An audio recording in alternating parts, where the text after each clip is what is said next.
Lisa here, and today we're going to make something I've been craving all week, chocolate cupcakes. The recipe I use is very simple. It is from King Arthur Baking's website. There will be a link below to this recipe. Now, I half the recipe, so that means I take every ingredient and I divide it by 2. So instead of 4 eggs, I only use 2 eggs. And for 2 1/4 cup of flour, which is the first ingredient, it also gives the measurements based on grams. And I like to weigh out my dry, so I just divide that 269 grams by 2, and I end up with roughly 135 grams of flour. So what I'm going to do is, first thing, I print out my recipe. And since I'm only making half the batch, which should give us about 12 cupcakes, I am going to write down every ingredient divided by 2, just so I don't get confused. And then I'm not doing the math last second in my head. You can measure your ingredients out by volume, but I prefer to weigh them, the dry at least. So I will set this to 0. This is a really easy recipe. Make sure it's set at grams. And we're going to start off by putting all our dry in a bowl. So that will be, since I'm doing half recipe, we're going to do our flour, our baking powder, baking soda, salt, cocoa powder, and our granulated sugar. That's all going to go in this bowl, and then we're going to sift it. Pretty simple.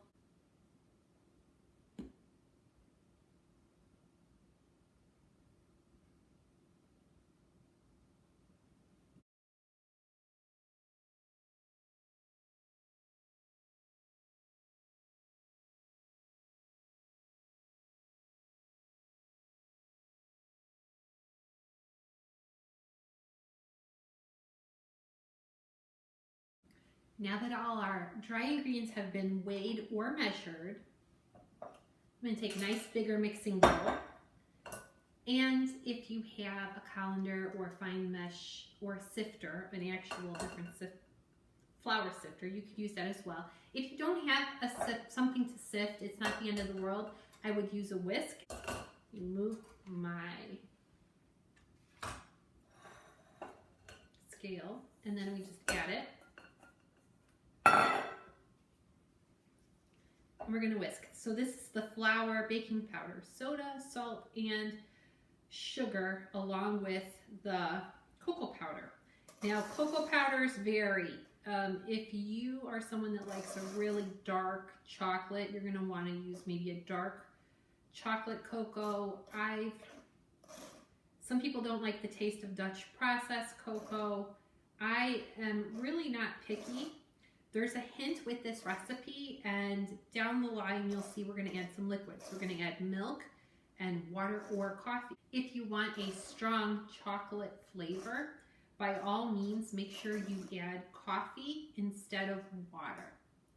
I know it's not going to taste like coffee, but the bitterness of the coffee is going to actually bring out the flavor of the cocoa and make it more of a rich chocolate. And when I say rich, it will be very rich.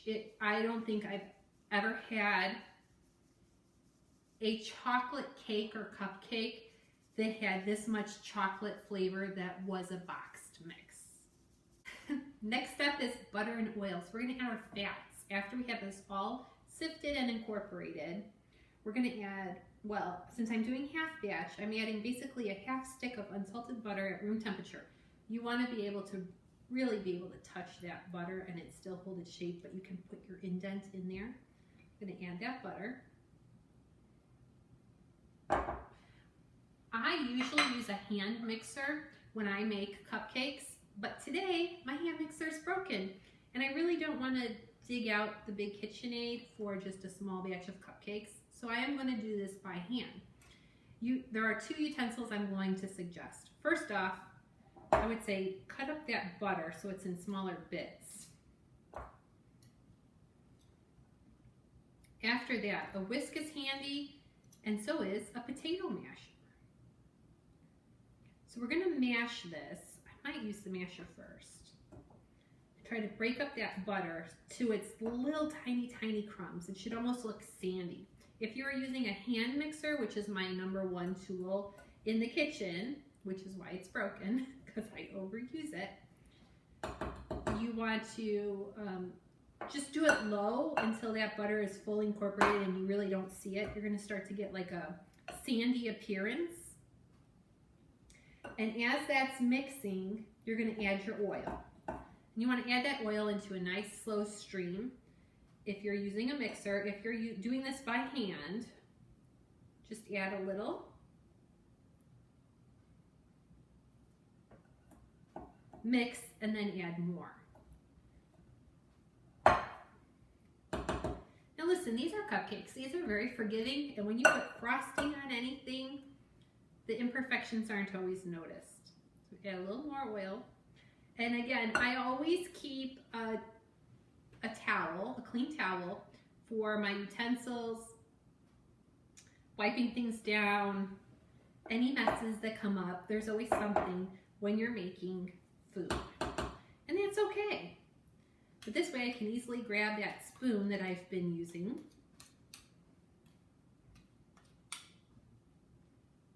and scrape when I need to. And it's a clean towel. I grabbed a fresh one, so I know nothing else has touched the towel. We're just going to keep on mixing this. There's the end of our oil. Okay, so I have spent a few minutes and took my time with the whisk and the potato masher and got a nice sandy consistency and appearance. I like it. It kind of looks like wet sand. Now we're going to add our eggs one at a time. So we're going to let one egg go in and start mixing.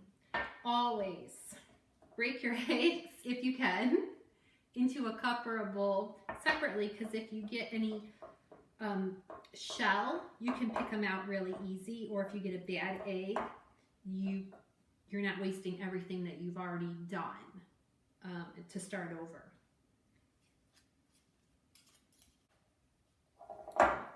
All right, at this point it looks like a thick brownie batter. Now we're going to add our liquid. So I like to take one whole cup, glass, and do all my liquids, my vanilla extract, my milk, and my water or coffee. Today I'm using water because I don't drink coffee, so if there is some around, or if you have instant coffee, you can definitely use that too. I put it all in one cup. And then I'm going to add about half at a time.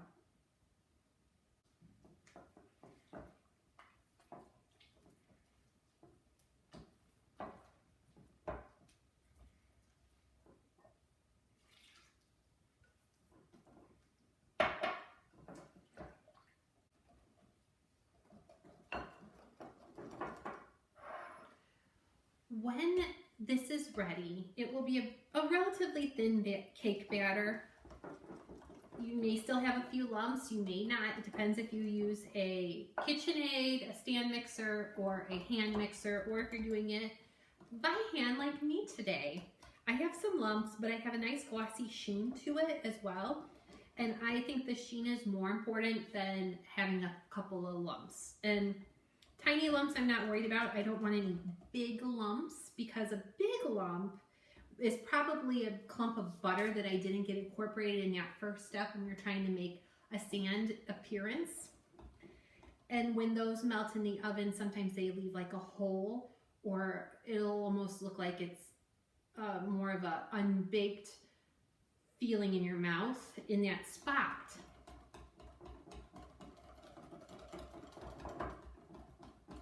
I don't know if this is going to pick up, but that's what I have. Kind of looks like brownie batter again.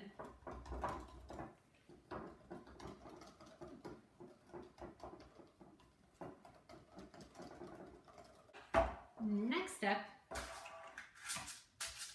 you have a muffin or a cupcake pan, and put your liners in, or if you don't want to use liners, you don't have to.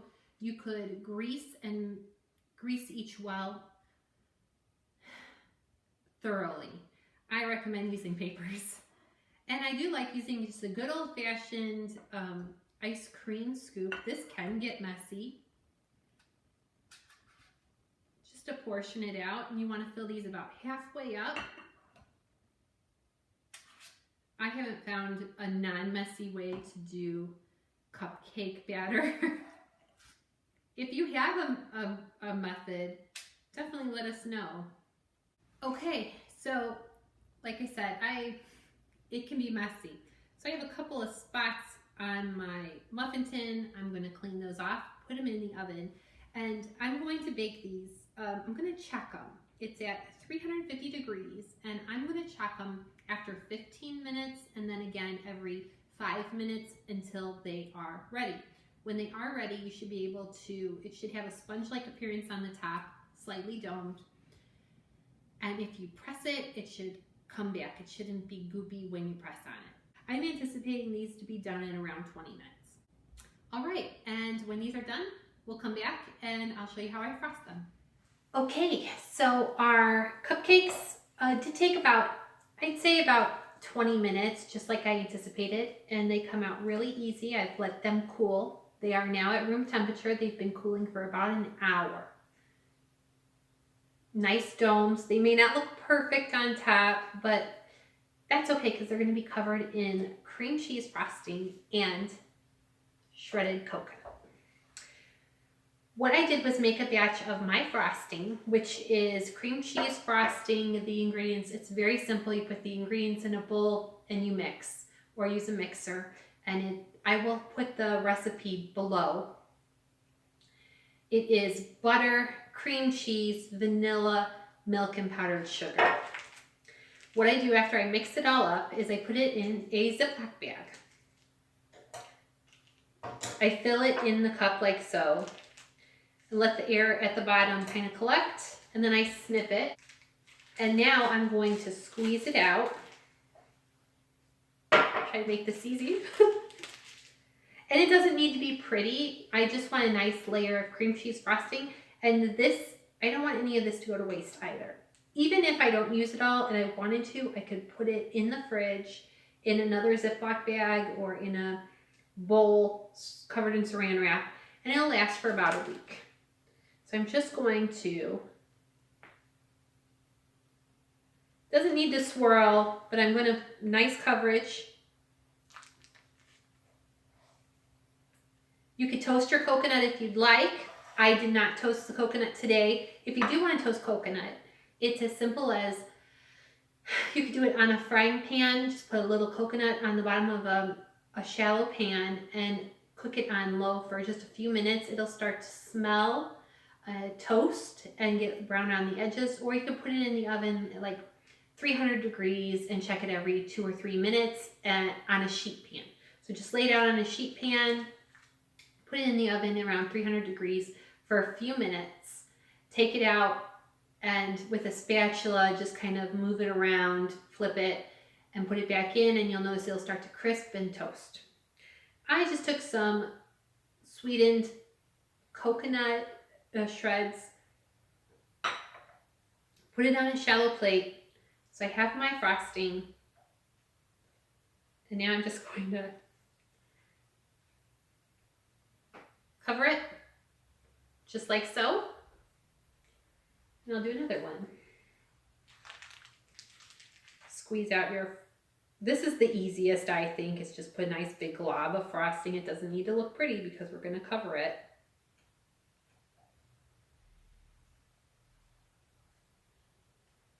They kind of look like little snowballs, and it's perfect for this time of year with it being cold and Valentine's Day coming up.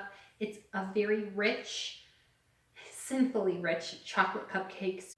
And if you like a lot of frosting, put a lot of frosting on it. Why not? I hope you enjoyed this, and if you did, please consider liking and subscribing to our channel. We put a lot of different content out, all different stuff, and we're here to help you if you need it. Thanks. Bye-bye.